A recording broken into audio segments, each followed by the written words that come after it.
Good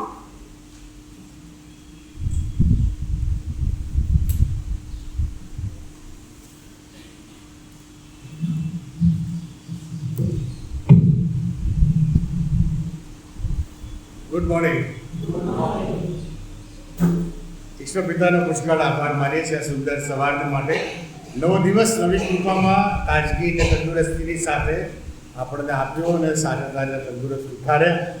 સવારે પ્રભુનું ભજન કરવા માટે અહીંયા લઈ આવ્યા માટે પ્રભુનો આભાર માનીએ છીએ. પાળક સાહેબનો પુષ્કળ આભાર માનું છું. માસ્ટર કમિટીનો આભાર માનું છું. સુવાર્તા પ્રચાર સમિતિ મિશન સમિતિના પ્રમુખ અને કમિટીનો આભાર માનું છું કે આ દિવસો દરમિયાન આત્મિક જાગૃતિની મિટિંગમાં 4 રાત્રિ માટે અને આજે સવારે ભક્તિ સભામાં વચન લાવવા માટેની જવાબદારી મને આપી અને માટે હું પ્રભુનો આભાર માનું છું. તમારા બધાનો પુષ્કળ આભાર માનું છું. આપણે પ્રાર્થના કરીએ ને પછી વચનમાં જઈએ. પ્રભુ તમે બોલો, કેમ કે અમે સાંભળવાના માટે તૈયાર છે. અમારા હૃદયો તમે બોલો. અમારી જાતનું સમર્પણ અમે તમને કરીએ છીએ. તમામ અંકારની સત્તાઓને ઈસુ નાઝારીના નામમાં આ જગ્યા ઉપરથી અમારી જાતો ઉપરથીના સમય ઉપરથી અમે તોડી નાખીએ છીએ.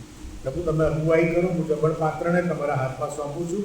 મારી નિર્ભરતામાં તમારું સામર્થ્ય પ્રગટ થાય એવું તમારી પાસે માગું છું. સર્વમાન મહિમા અને ગૌરવ તમને આપતા પ્રાર્થના ઈસુ પ્રભુના નામમાં ગુજારીએ છીએ. માટે સાંભળોને સ્વીકાર કરો.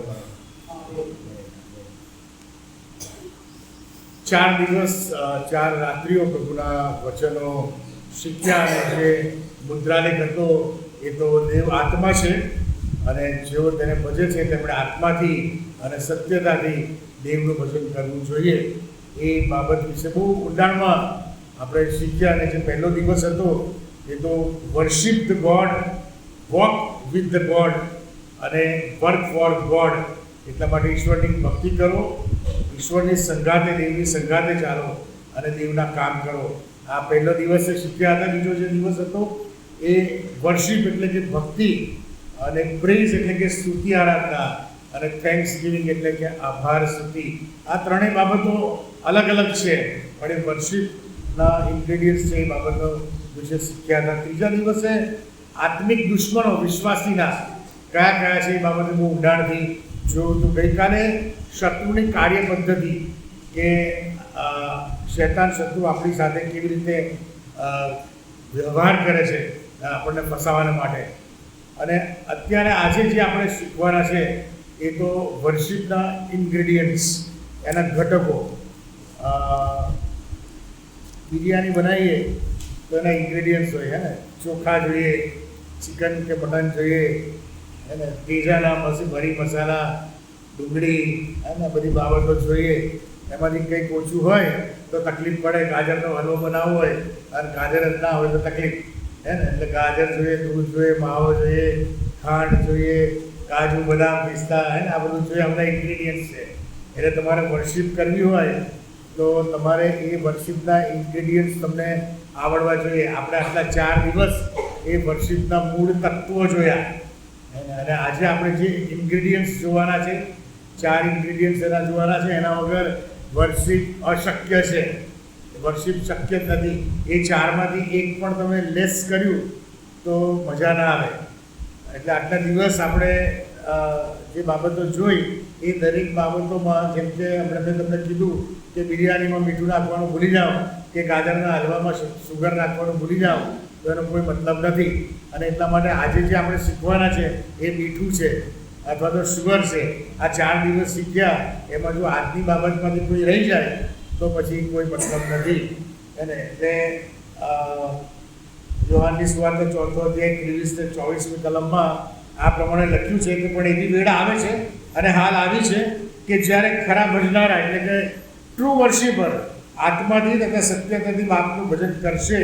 કેમ કે એવા ભજનારાઓને બાપ ઈચ્છે છે. દેવ આત્મા છે અને જેઓ તેને ભજે છે તેઓએ આત્માથી અને સત્યતાથી તેનું ભજન કરવું જોઈએ. અહીંયા ભજન જે શબ્દ વાપરવામાં આવ્યો છે એ અંગ્રેજી બાઇબલની અંદર વર્શિપ એટલે કે ભક્તિ કે આરાધના અને હિબ્રુ ભાષામાં એને ઇષ્ટા થવા એવું નામ કહે છે. અથવા તો બરાક એટલે કે બાઉ ડાઉન એ બાબતો થાય છે. આપણે અત્યાર સુધી જે બાબતો જોઈ ગયા એમાં મૂળ જે બાબત છે આ વિશ્વાસીના જીવનની અથવા તો જે તારણ પામેલી વ્યક્તિ છે એની મૂળ જે બાબત છે તો રોજે રોજના જીવનમાં દિવસે રાત્રે અને ક્ષણે ક્ષણે પ્રભુની આરાધના અને પ્રભુની વર્શિપ, એટલે કે મારા જીવનમાં મારી ઈચ્છા યોજનાઓ પડતી મૂકી અને ઈશ્વરની ઈચ્છા પૂરી કરવી, એ વર્શિપ, એ બાબતો આપણે જોઈ અને એ અંતર્ગત જ્યારે આપણે આપણા જીવનો તપાસીએ છીએ ત્યારે ઘણી વખત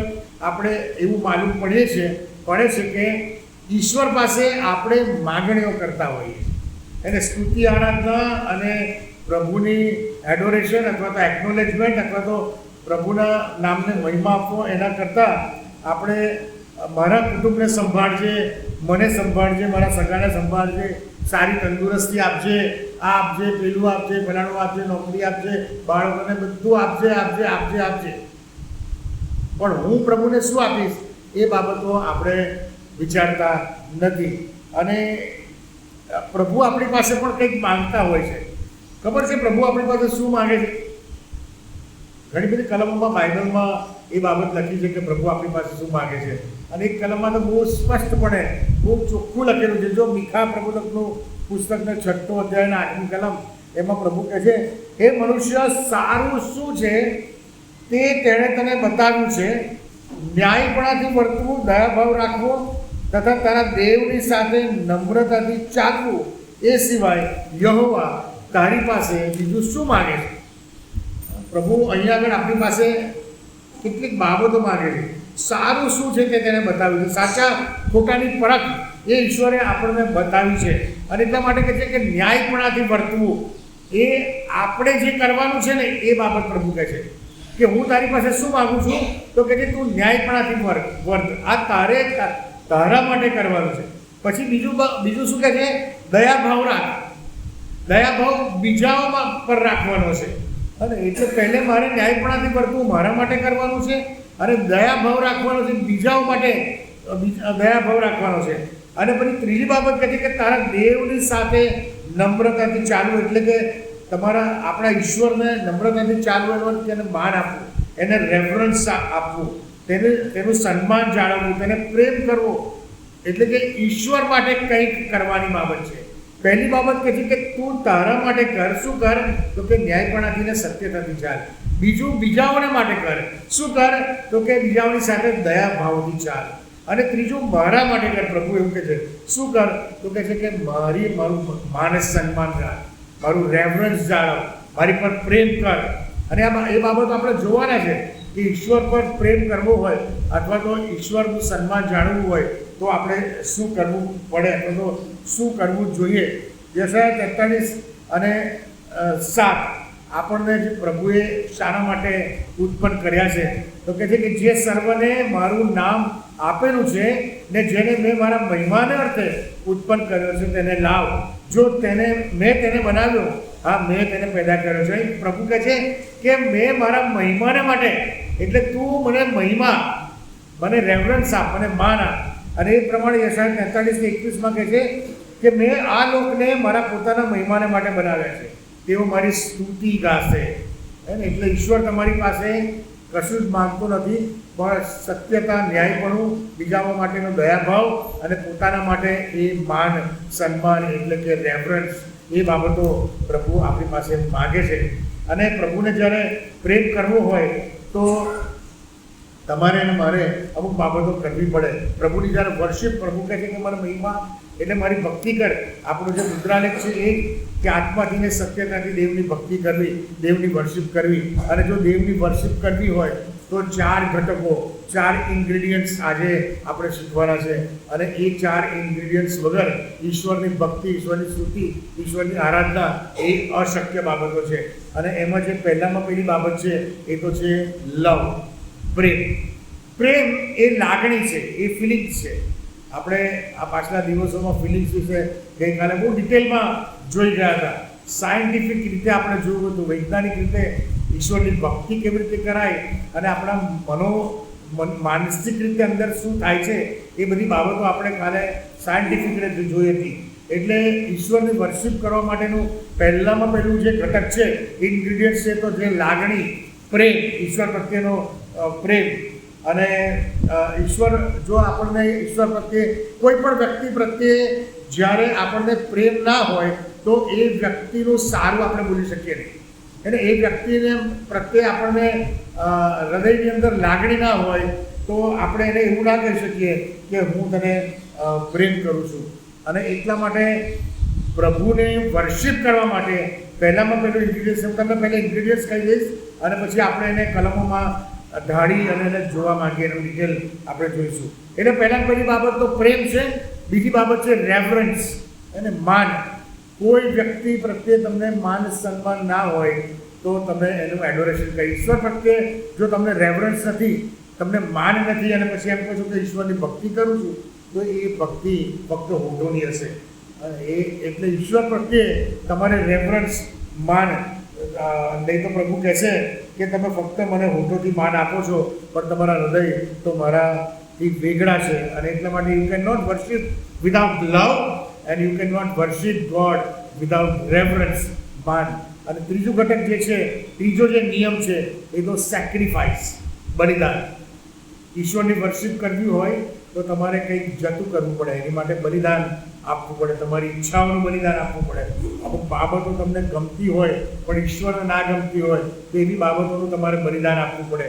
આપણે જેને પ્રેમ કરીએ છીએ એને હું મારી પત્નીને પ્રેમ કરું છું અને મારી પત્નીને અમુક બાબત ના ગમતી હોય તો મારે એ બાબતનું બલિદાન આપી દેવું પડે, એને છોડી દેવી પડે એ બાબતને. કેમ? બિકોઝ આઈ લવ હર. અને એટલા માટે એને નથી ગમતું એવું નહીં કરું. That is my sacrifice. બરાબર? એ માટે એ જ રીતે જો તમે એમ કહો છો કે ઈશ્વરની ભક્તિ કરું છું અને મારે ઈશ્વરની સ્તુતિને આરાધના કરવી છે તો તમારે એની માટે સેક્રિફાઈસ આપવા પડે. એની માટે તમારે જીવનમાં અમુક જતું કરવું પડે. So you can not worship God without sacrifice. You can not worship God without love. You can not worship God without the reverence or respect and you can not worship God without sacrifice. અને જે ચોથી બાબત, છેલ્લી બાબત છે એ તો એ ઘટક તો છે પવિત્રતા. તમે બાઇબલ કહે છે કે પવિત્રતાની સુંદરતાએ દેવને ભજો. એટલે પવિત્રતા વગર તમે ઈશ્વરનું ભજન કરી શકતા નથી. જીવનમાં અપવિત્રતા ભરી હોય, કચરો બધો અંદર ક્યાંય ભરેલો હોય અને રવિવારે દેવળમાં આવી અને આપણે ઈશ્વરની ભક્તિ કરવાની વાત કરીએ તો એ બરાબર નથી, એ સાચી ભક્તિ નથી. એટલે પવિત્રતા જીવનમાં જોઈએ અને પ્રભુ આપણી પાસે પવિત્રતા માંગે છે. Without love you can never worship the God. Without reverence you can never worship the God. Without sacrifice you can never worship the God. અને without holiness you can never worship the God. સાચા અર્થમાં worship કરવી હોય તો આ 4 નિયમો તમારે પાળવા પડે.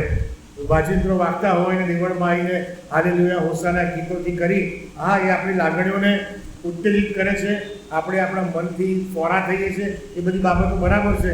પણ જીવનની અંદર આ 4 બાબત નહીં હોય તો એ દેવળમાં ઊભા થઈને અથવા તો સ્તુતિ આરાધના અથવા તો વર્શિપ સર્વિસમાં ઊભા થઈને હાલેલુયા હોસાના કરવાથી કોઈ વર્શિપ થઈ ગઈ એવું કદી પણ બનતું નથી. અને એટલા માટે આ 4 બાબતો પાડવી પડે. હવે તમે કહેશો કે આ 4 નિયમો તું ક્યાંથી લઈ આવ્યો અને આ 4 બાબતો ક્યાંથી આવી? તો હમણાં આપણે બાઇબલ વાંચીને જે કહ્યું, માલાકી પ્રબોધકના પુસ્તકમાં 1 અધ્યાયની અંદર આ 4 નિયમો આપવામાં આવ્યા છે.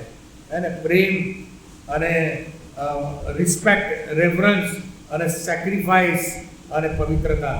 આ 4 નિયમો એ માલાકી પ્રબોધકના પુસ્તકમાં આપવામાં આવ્યા છે અને બીજા કોઈએ નથી આપ્યું. એ યહોવા બાપ પોતે એમણે આ 4 નિયમો આપેલું. જો માલાકી 1 અને 1 કલમમાં યહોવા બાપ પોતે આ પ્રમાણે કહે છે.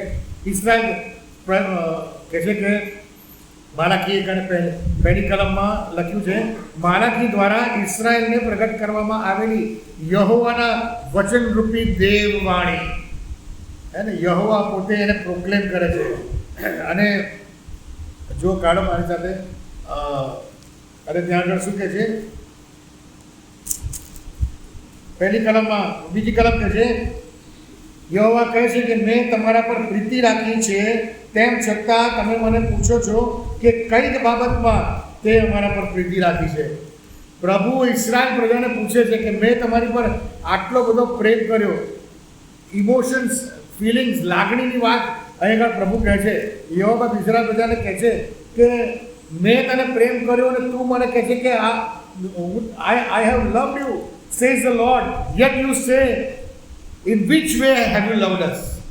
ઇઝરાયલ પ્રજા કહે છે કે કઈ રીતે તે મને પ્રેમ કર્યો છે, એવું એ પ્રભુને પૂછે છે.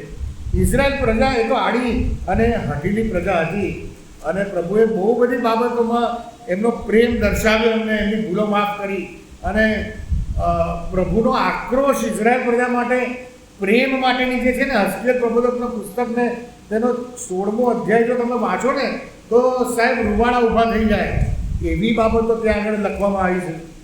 બહુ આપણને એમ થાય કે બાઇબલમાં આવી વાતો લખવામાં આવી છે, પણ બહુ અને એના થોડા ગ્લિમ્સ હું તમને આપું, એ બધું આપણે વાંચવાનું નથી. પણ પ્રભુ ઇઝરાયલ પ્રજાને કહે છે કે મેં તને કેટલો બધો પ્રેમ કર્યો હતો કે તારી કોઈ કહે છે હેસિયત ન હતી, તને કોઈ પૂછતું નહોતું. તું જન્મી, ઇઝરાયલ પ્રજાને કહે છે કે તું જન્મી ત્યારે તું ખુલ્લા મેદાનમાં નાખી દેવામાં આવી હતી, તારી લૂંટીમાંથી કહે છે કે તને તારી નાળ પણ હજુ કાપવામાં, આ બાઇબલના શબ્દો છે, તારી નાળ પણ કાપવામાં આવી હતી, નથી આવી. અને કહે છે કે તું લોહીમાં ખડબડતી ખરડાયેલી કહે છે કે તું મેદાનમાં પડી રહી હતી, તને નવડાવવામાં પણ નથી આવી ને તું લુગડામાં પણ લપટેલી નથી અને તું નગ્ન હતી. તારું સ્વરૂપ એવું હતું કે કોઈ તારી સામે પણ જોતું નહોતું. અને હું ત્યાંથી પસાર થયો ત્યારે મેં તને કહે છે કે લોહીથી ખડબડતી ત્યાં આગળ જોઈ, મેં તને લોહીમાં આડોટતી જોઈ, પ્રભુ કહે છે. અને પછી મેં તને ઉચકી લીધી, તને સ્વચ્છ કરી, તને નવડાવી અને તારી સંભાળ રાખી. અને કે મેં તને મોટી કરીને વર્ષો પછી કે છે જ્યારે હું ત્યાં થઈને જોયો ત્યારે તું સુંદર છું, એ મેં અને લગ્નને યોગ્ય થઈ છું એવું કે છે મેં તને જોયું. અને મેં મારું વસ્ત્ર તારા પર નાખ્યું અને તારી નગ્નતા કે છે મેં ઢાંકી અને મેં તારી સાથે કરાર કર્યો, મેં તારી સાથે લગ્ન કર્યું કે છે. અને કે છે તું મારી થઈ, મેં તને મારા ભરેલા વસ્ત્રો પહેરાવ્યા અને કે છે ચામડાની મોજડી અને આભૂષણો અને સોનાના ઘરેણાથી મેં તને લાદી દીધી. તારા હાથે કે છે મેં બંગડીઓ નાખી અને તારા ગળામાં હાર પહેરાવ્યો, તારા નાકમાં વાળીના, કાનમાં કુંડળ પહેરાવ્યા અને તારા માથામાં સુશોભિત મુંગટ કે છે મેં તને પહેરાવ્યો. અને આવી રીતે કે છે સોના રૂપાથી મેં તને શણગારી. પ્રભુ પોતે જે પ્રેમ પ્રગટ કર્યો ને એની સાબિતી આપે છે.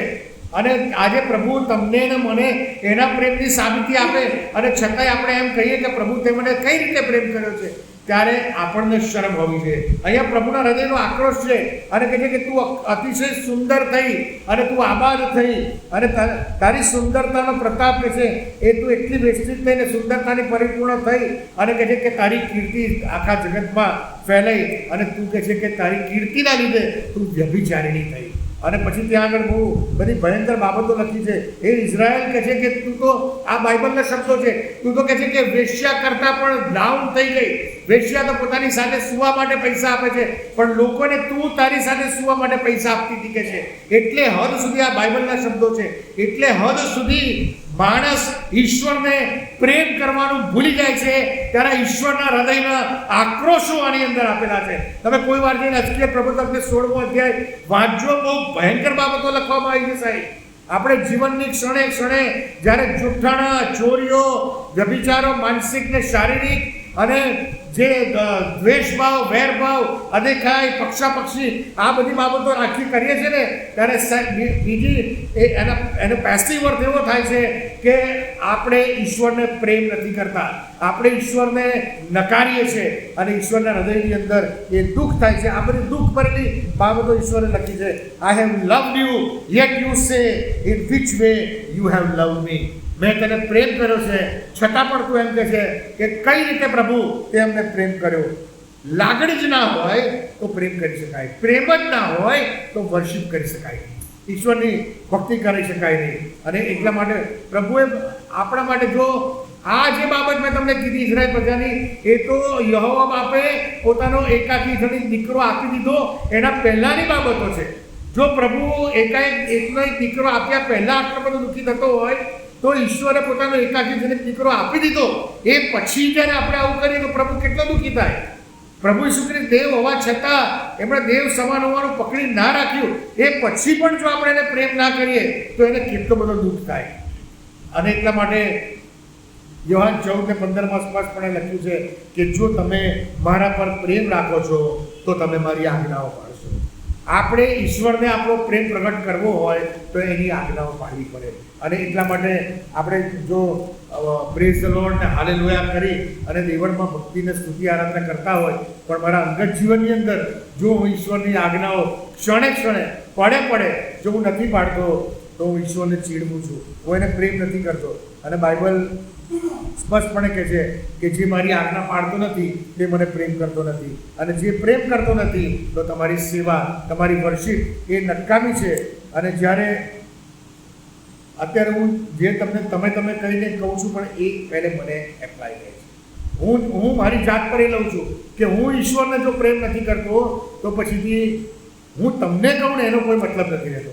મારે જો ઈશ્વરને પ્રેમ કરવો હોય તો બાઇબલ પ્રમાણે યોહાન 14:15 પ્રમાણે અને 15, 21 અને 23 આ 3 કલમો, યોહાન 14મો અધ્યાય 15મો, 21 અને 23મી કલમની અંદર સ્પષ્ટપણે કહે છે કે જો તમે મારી આજ્ઞા પાળો છો તો તમે મને પ્રેમ કરો છો. અને ઈશ્વરને પ્રેમ કરવો એટલા એનો અર્થ એ થયો કે આપણે તેની આજ્ઞા પાડવી જોઈએ.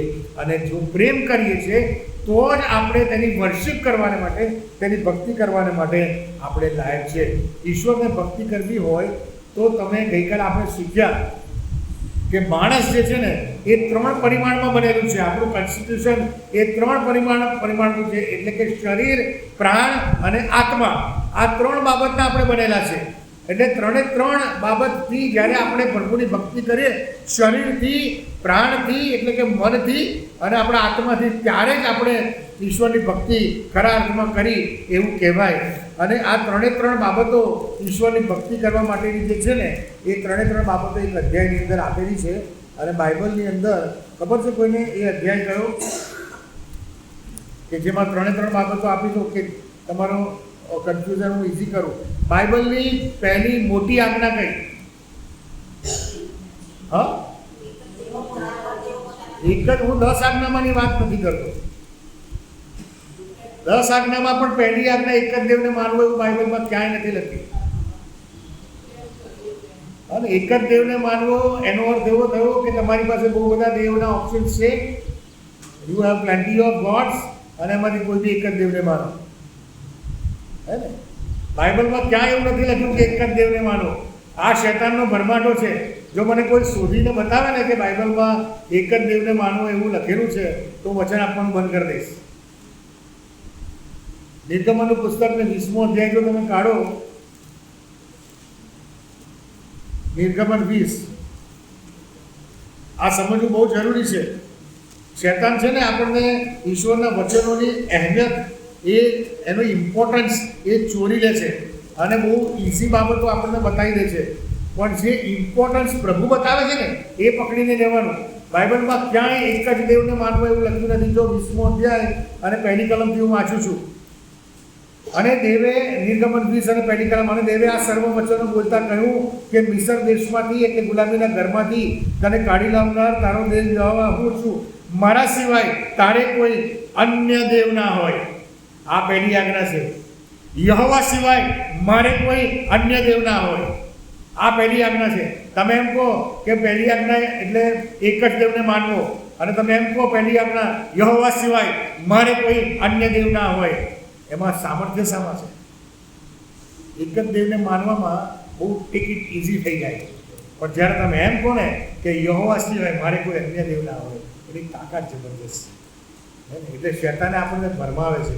બધા બહુ દેવો છે, એમાંથી કોઈ બી એકને માની લે વાંધો નહીં, પણ પ્રભુ બહુ સ્પેસિફિક કહે છે કે મારા સિવાય તારે કોઈ અન્ય દેવ ના હોય. એટલે હંમેશા આ વસ્તુ યાદ રાખજો.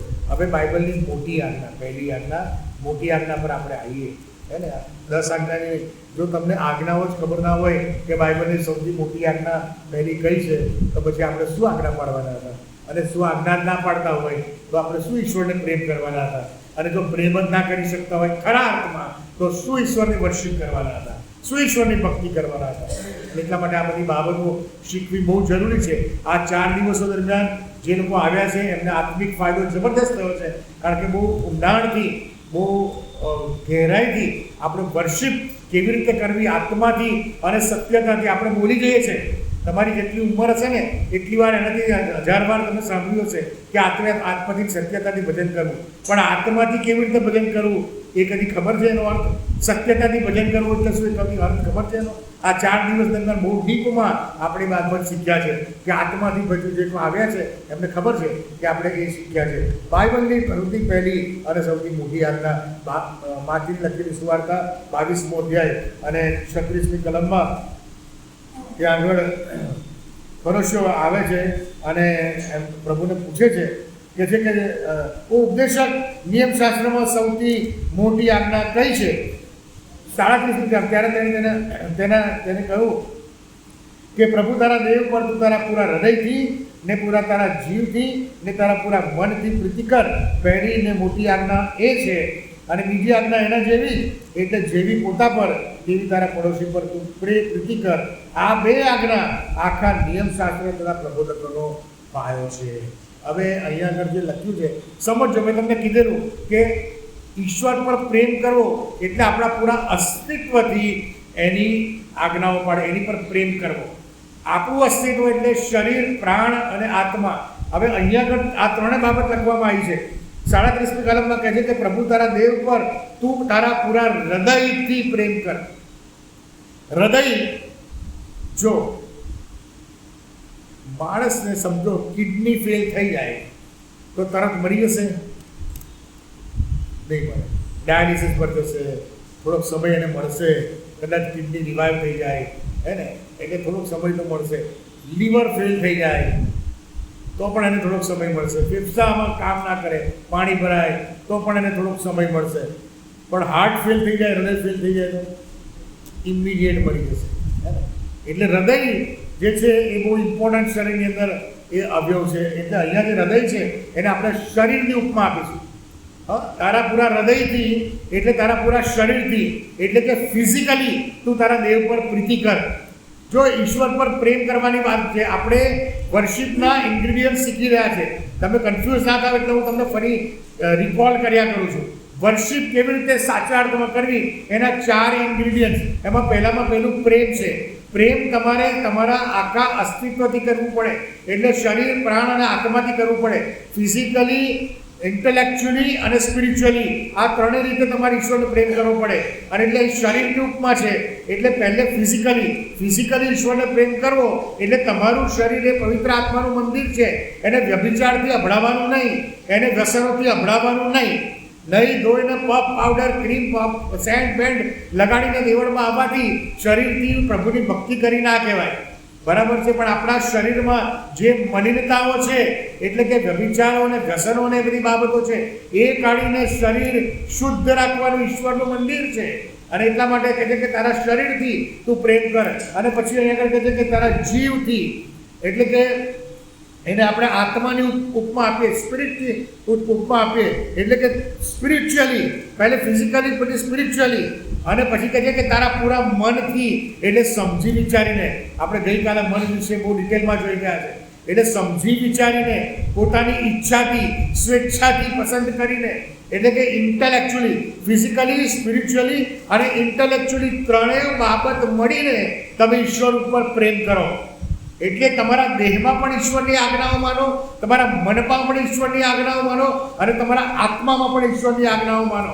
આ જ્યારે તમે કરો છો ને ત્યારે તમે કહેવાય કે તમે ઈશ્વરને પ્રેમ કર્યો. અને એવો પ્રેમ જ્યારે કરો છો ને તો જ એ પહેલું ઇન્ગ્રીડિયન્ટ કે તમે એની ભક્તિ કરવાને માટે, એની વર્શિપ કરવાને માટે તમે લાયક છો.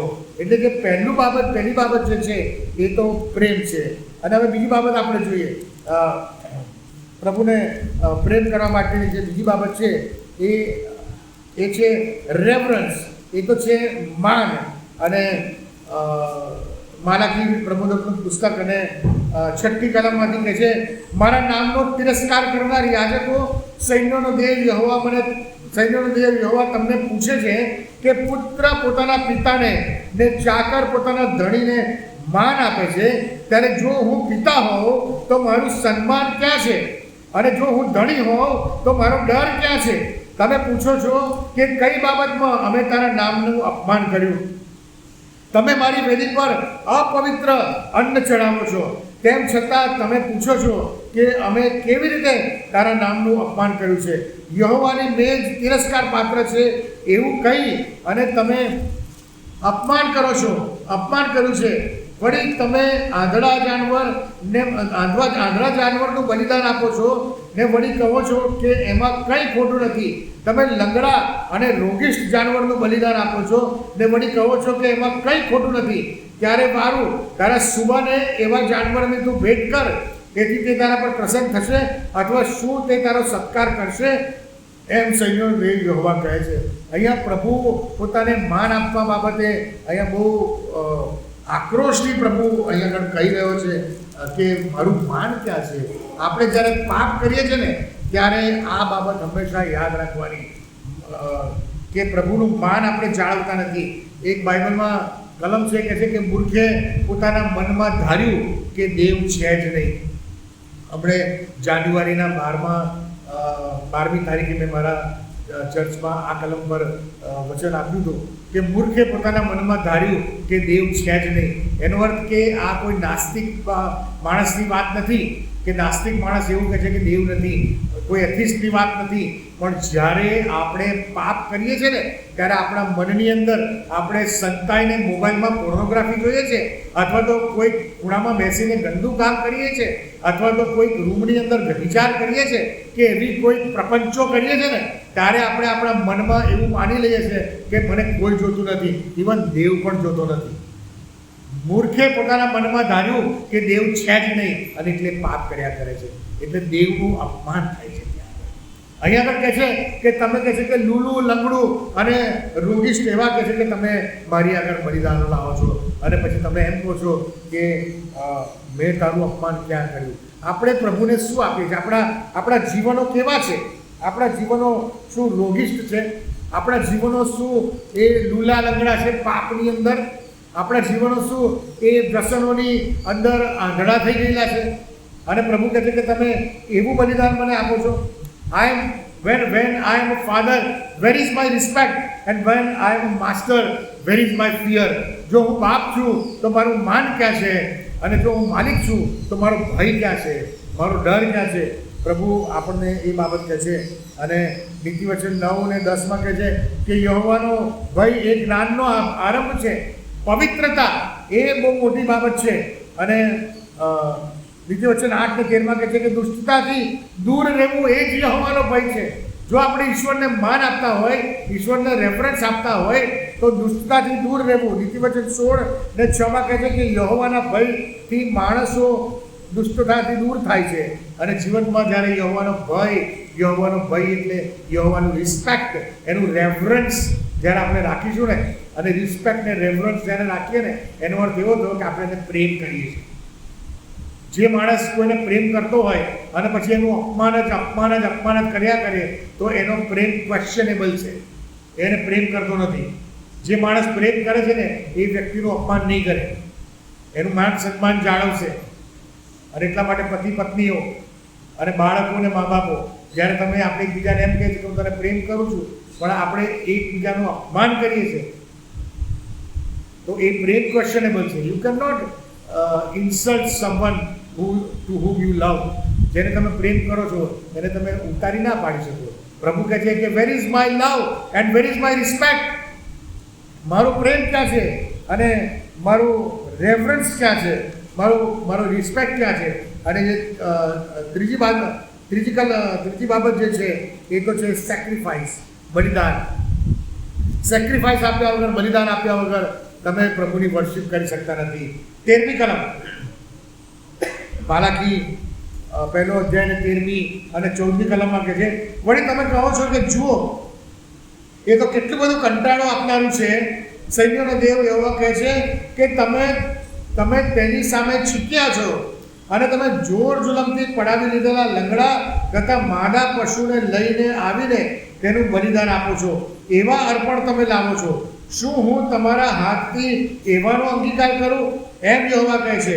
પણ જે ઠગ, આ સાંભળજો, પણ જે ઠગ માનતા માનીને પોતાના ટોળામાં નર હોવા છતાં યહોવાને ખોડ ખાપણવાળું જાનવર અર્પણ ચડાવે છે તે શાપિત થાવ. કેમ કે સૈન્યોનો દેવ યહોવા કહે છે કે હું મહાન રાજા છું ને મારું નામ વિદેશોમાં ભયાવહ છે.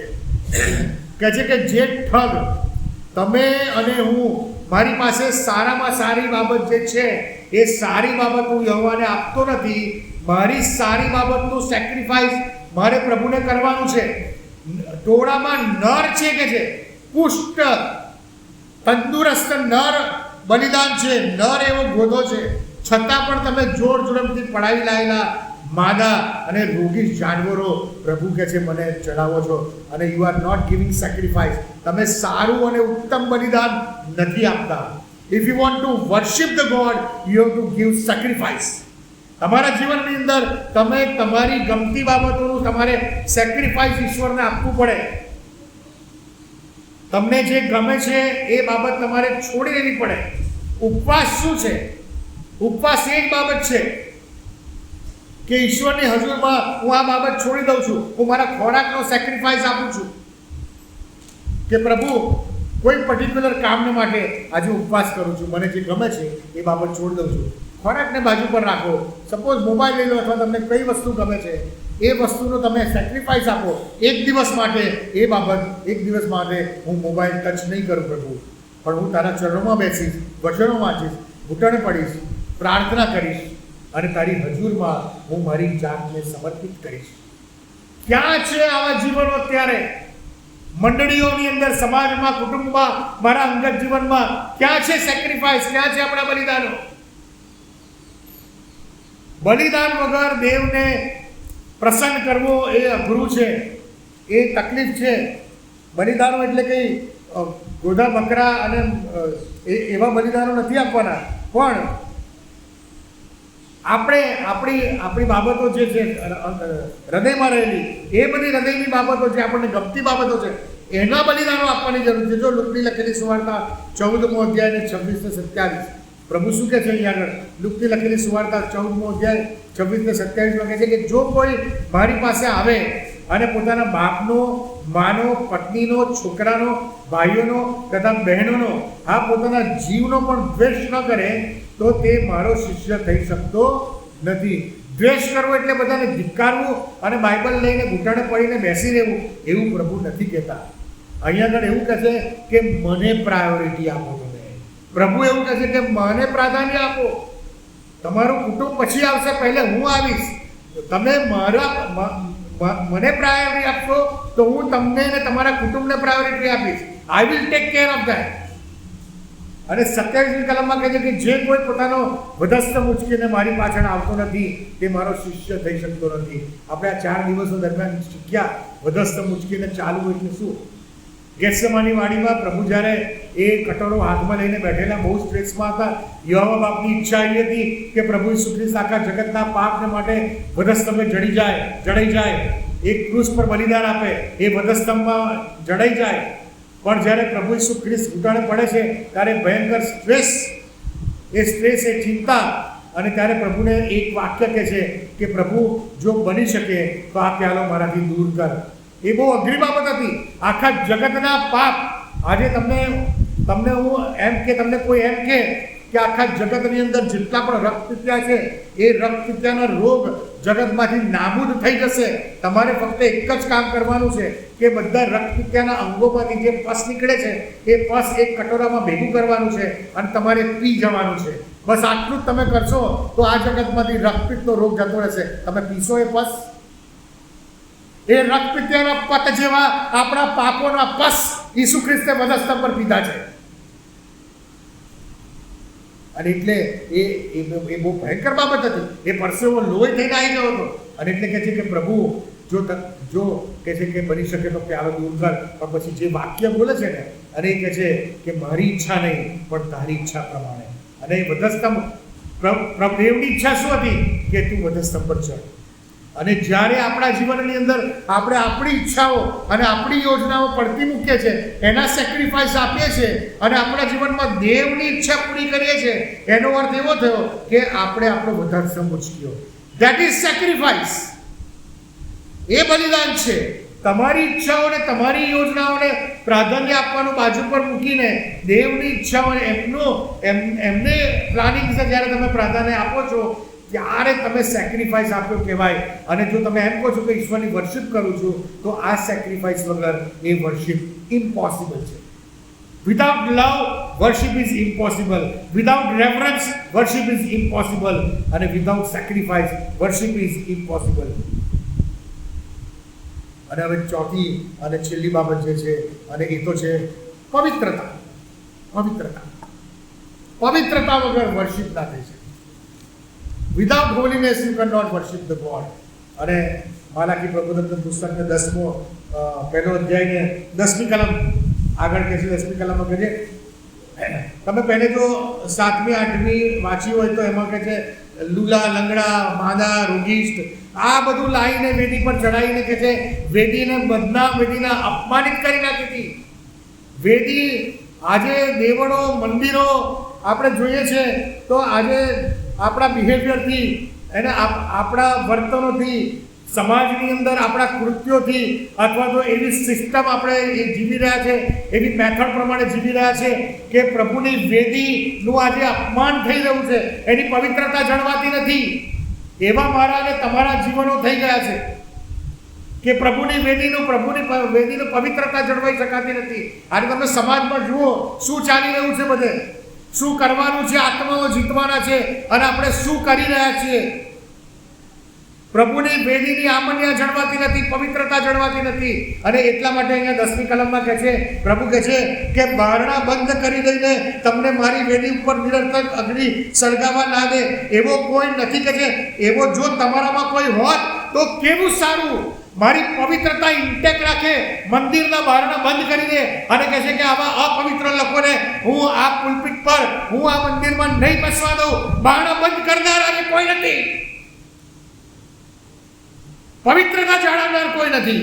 બારણા બંધ કરવાના બળગા ફૂંકે છે પણ એમના જીવનો પણ અંદરથી એવા જ છે જે બીજાનો ન્યાય કરે છે. પવિત્રતા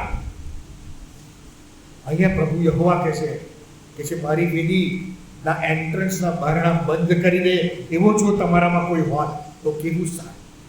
આપણે બીજાઓનો ન્યાય કરીએ પણ જ્યારે હું મારું જીવન અંદરથી ઝાંકું તો બીજાનો ન્યાય કરતા પહેલા તો હું એ જ કામ કરું છું.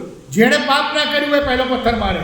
આપણે બધા પથરા લઈને નીકળી પડ્યા છે પણ પથરા તો મને બી પડવા જોઈએ એવા કામ મેં કર્યા છે. વેદીની પવિત્રતા ક્યાં જાય છે? પ્રભુની પવિત્રતા ક્યાં જાય? પ્રભુની આમન્યા ક્યાં આપણે રાખીએ છીએ? Without holiness we can not worship the God. પ્રભુને અને પહેલો પિત્તર પહેલો અધ્યાય 15 ને 16મી કલમ, પહેલો પિત્તર પહેલો અધ્યાય 15 ને 16મી કલમ કે છે, પણ જેણે તમને તેડ્યા છે તે જેવો પવિત્ર છે તેવા તમે પણ સર્વ પ્રકારના આચરણમાં પવિત્ર થાઓ, કેમ કે લખેલું છે કે હું પવિત્ર છું માટે તમે પણ પવિત્ર થાઓ. આ પ્રભુ કહે છે કે તમે કે સર્વ પ્રકારના આચરણમાં પવિત્ર થાઓ. જીવનની અંદર, દરેક ક્ષણની અંદર દેવળમાં આવો છો ત્યારે નહીં, ભક્તિ સભાઓમાં અથવા તો આત્મિક જાગૃતિની મિટિંગમાં અથવા તો સ્તુતિ આરાધનાની મિટિંગમાં કે બાઇબલ સ્ટડીમાં જાઓ છો અથવા તો ઘરમાં તમે પોતાના ક્વાઇટ ટાઈમ કરો છો ત્યારે પવિત્ર થાવ એવું નહીં. રોજે રોજ, ક્ષણે ક્ષણ દરેક પ્રકારના આચરણમાં સર્વ પ્રકારના આચરણમાં તમે પવિત્ર થાવ, કેમ કે લખેલું છે, પ્રભુ કહે છે કે બી હોલી ફોર આઈ એમ હોલી. હું પવિત્ર છું માટે તમે પવિત્ર થાવ. 1 કોરિન્થી 3:16 કહે છે તમે દેવનું મંદિર છો અને તમારામાં દેવનો આત્મા વસે છે એ શું તમે નથી જાણતા? Do you not know that? પ્રભુ કહે છે જો કોઈ દેવના મંદિરનો નાશ કરે તો દેવ તેનો નાશ કરશે, કેમ કે દેવનું મંદિર પવિત્ર છે અને એ મંદિર તમે છો. પ્રભુનું વચન આપણને કહે છે 1 કોરિન્થી 6 અધ્યાયનો 19મી કલમ, તમારામાં જે પવિત્ર આત્મા છે જે તમને દેવ પાસેથી મળેલો છે તેનું મંદિર તમારું શરીર છે એ તમે નથી જાણતા? વળી તમે પોતાના નથી, કેમ કે મૂલ્ય આપીને તમને ખરીદવામાં આવ્યા હતા, તો તમારા શરીરો વડે દેવને મહિમા આપો. મૂલ્ય આપ્યું છે પ્રભુ ઈસુ ખ્રિસ્તે પોતાના રક્તનું, પોતાની પોઝિશનનું. દેવ હોવા છતાં દેવ સમાન હોવાનું એણે ત્યાગી દીધું અને દાસનું રૂપ ધારણ કરીને વધસ્તંભનું મરણ એ સહન કર્યું એણે. અને એટલા માટે કહે છે કે પવિત્રતાની સુંદરતાએ યહોવાને ભજો. ઈશ્વરની આરાધના કરવાના, ઈશ્વરની વર્શિપ કરવાના 4 ઇન્ગ્રેડિયન્ટ, 4 ગુણો. You can not worship God without love. પ્રેમ સિવાય તમે ઈશ્વરને વર્શિપ કરી શકતા નથી. You can not worship God without reverence. દેવ પ્રત્યે માન રાખ્યા વગર you can not worship him. You can not worship God without sacrifice. બલિદાન આપ્યા વગર તમે દેવનું ભજન કરી શકતા નથી. અને you can not worship God without holiness. જીવનમાં પવિત્રતા ના હોય તો તમે દેવનું ભજન કરી શકતા નથી. અને એટલા માટે આ જે બાબતો છે આજે આપણે યાદ રાખીએ. પ્રભુના સેવક તરીકે, એક વિશ્વાસી વ્યક્તિ તરીકે, એક તારણ પામેલ વ્યક્તિ તરીકે, એક ખ્રિસ્તી વ્યક્તિ તરીકે, પ્રભુના બાળક તરીકે આપણે આ બાબત યાદ રાખીએ કે મારા જીવનમાં જો મારા આત્માથી અને સત્યતાથી ઈશ્વરનું ભજન કરવું હશે તો મારે ઈશ્વરને પ્રેમ કરવો પડશે. મારા પૂરા જીવથી, એટલે કે સ્પિરિચ્યુઅલી, મારા પૂરા શરીરથી, એટલે કે ફિઝિકલી, અને મારા પૂરા મનથી, એટલે કે ઇન્ટેલેક્ચ્યુઅલી, મારી પૂરી એન્ટિટીથી મારે ઈશ્વરને પ્રેમ કરવો પડશે. અને જો મારે ઈશ્વરની વર્શિપ કરવી છે તો I have to respect God. મારા જીવનની ક્ષણે ક્ષણે અંદર મારે ઈશ્વરને માન આપવું પડશે. એને જે ગમે છે એ જ હું કરીશ, એને જે નથી ગમતું એ હું નહીં કરું. અને એ રીતે મારે રિસ્પેક્ટ ઈશ્વરનું રાખવું પડશે. અને ત્રીજી બાબત જે છે એ તો સેક્રિફાઈસ, કે મને જે ગમતી બાબતો પણ ઈશ્વરને નહીં ગમે તો એ નહીં કરું. એ હું મારા જીવનની અંદર બલિદાન આપીશ પ્રભુને વર્શિપ કરવા માટે. અને ચોથી ને very important thing, that is holiness, પવિત્રતા. ઈશ્વરની વર્શિપ કરવા માટે પવિત્રતા. આ 4 બાબતો આપણા જીવન માટે બહુ અગત્યની છે. અને પ્રભુ આ બધી બાબતો આપણને સમજવા માટે સહાયને મદદ કરે. અને જ્યારે પણ તમે જીવનમાં હવે આગળ પવિત્રતા, પ્રેમ, માન અને સેક્રિફાઈસ, આ 4 બાબતો તમારા જીવનમાં જ્યારે પણ તમે જીવન જીવો છો, દરેક ક્ષણે, દરેક પડે ત્યારે આ 4 બાબતો યાદ રાખો. પ્રભુ આ 4 બાબતો સમજવાના માટે, એને તમારા જીવનમાં ઇમ્પ્લિકેશન કરવાના માટે સહાયને મદદ કરે. પ્રભુ તમ સર્વના આશીર્વાદ આપે. Thank you very much. God bless.